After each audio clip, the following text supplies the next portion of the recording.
অন্নপূর্ণা ভাণ্ডারে সুখবর। অবশেষে অন্নপূর্ণা ভাণ্ডার প্রকল্পে কবে পাচ্ছে সকলে টাকা। যারা যারা এখনও পর্যন্ত অন্নপূর্ণা ভাণ্ডার প্রকল্পের টাকা আপনারা পাননি, তাদের জন্য অত্যন্ত গুরুত্বপূর্ণ আপডেট।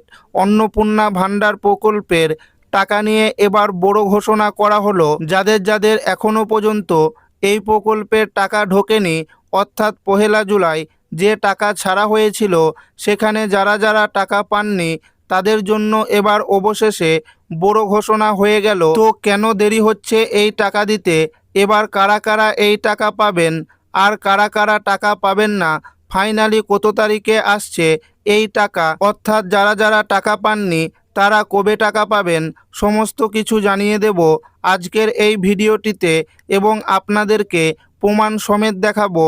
তাই ভিডিওটি প্রথম থেকে শেষ পর্যন্ত দেখবেন এবং আপনি কোন জেলা থেকে দেখছেন অবশ্যই কমেন্টে লিখে জানাবেন। অবশেষে সম্পূর্ণ হলো ভেরিফিকেশন। অন্নপূর্ণা যোজনার বাকি থাকা উপভোক্তাদের টাকা নিয়ে বড় আপডেট। অন্নপূর্ণা যোজনায় যে সমস্ত মা বোনেরা এখনও পর্যন্ত টাকা পাননি তাদের জন্য এবার বড় আপডেট এলো। ইতিমধ্যে এই প্রকল্পের মাধ্যমে মহিলাদের ব্যাংক অ্যাকাউন্টে টাকা দেওয়া হয়েছে। প্রায় 1,20,00,000-এরও বেশি উপভোক্তাকে তাদের ব্যাংকে 3,000 টাকা করে পেয়েছেন।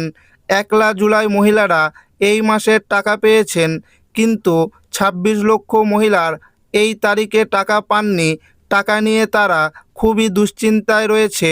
জল্পনা ছিল 20 থেকে 22 তারিখের দিকে বাকি থাকা উপভোক্তাদের ব্যাংকে টাকা আসতে পারে, তবে ভেরিফিকেশন না হওয়ায় সেই তারিখ আবারও পিছিয়ে গেল। তো টাকা দেওয়া নিয়ে কি কি সমস্যা দেখা দিয়েছে, এখনও কেন টাকা দেওয়া হচ্ছে না, বাকি থাকা মহিলাদের কবে আসবে টাকা, টাকা পেতে কেন দেরি।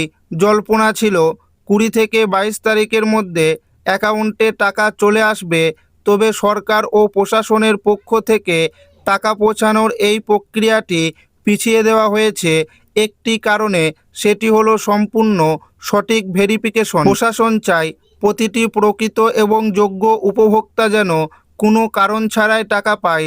আপনার অ্যাকাউন্টের তথ্য, আধার নাম্বার এবং ব্যাংকের বিবরণ নিখুঁতভাবে মিলিয়ে দেখা হচ্ছে, যাতে টাকা পাঠাতে গিয়ে পরবর্তীতে কোনো প্রযুক্তিগত সমস্যা বা লেনদেনে ব্যর্থ না হয়। যে বিষয়গুলি নিশ্চিত করছে আপনার টাকা নিরাপদ। স্বচ্ছ প্রক্রিয়া, প্রতিটি তথ্য ভালোভাবে যাচাই করে নির্ভেজাল তালিকা তৈরি করা হচ্ছে। নিরাপদ লেনদেন, ব্যাংক অ্যাকাউন্ট ও আধারের তথ্য মিলিয়ে নিশ্চিত হওয়া হচ্ছে যেন সঠিক মানুষের কাছেই আর্থিক সহায়তা পৌঁছায়। স্থায়ী সমাধান, একবার তথ্য সঠিক প্রমাণিত হলে পরবর্তীতে প্রতি মাসে টাকা পেতে আর কোনো বাধার সম্মুখীন হতে হবে না। তবে মহিলাদের জন্য রয়েছে খুশির খবর, খুব শীঘ্রই ব্যাংক অ্যাকাউন্টে আসছে টাকা। যারা ভাবছেন টাকা পাবেন কি পাবেন না, তাদের জন্য সুখবর হলো কোনো যোগ্য আবেদনকারীর টাকাই বাতিল করা হয়নি। ভেরিফিকেশন বা তথ্য যাচাইয়ের চূড়ান্ত কাজ সেই শেষ হওয়ার মাত্রই ধাপে ধাপে বাকি 26 লক্ষ উপভোক্তার ব্যাংক অ্যাকাউন্টে পৌঁছে যাবে অন্নপূর্ণা যোজনার 3,000 টাকা। সরকারের লক্ষ্য এই মাসের মধ্যে সমস্ত কাজ সম্পূর্ণ করার, যাতে পরের কিস্তিতে টাকা দেওয়া হলে যেন কোনো যোগ্য উপভোক্তা বলতে না পারে যে আমি টাকা পাইনি। তবে টাকা পেতে রয়েছে বিশেষ পরামর্শ। আপনার ব্যাংক অ্যাকাউন্টের ডিবিটি ব্যবস্থা চালু আছে কি না তা একবার ব্যাংকে গিয়ে জেনে রাখুন, তাহলে টাকা আসায় আর কোনো বাধা আসবে না।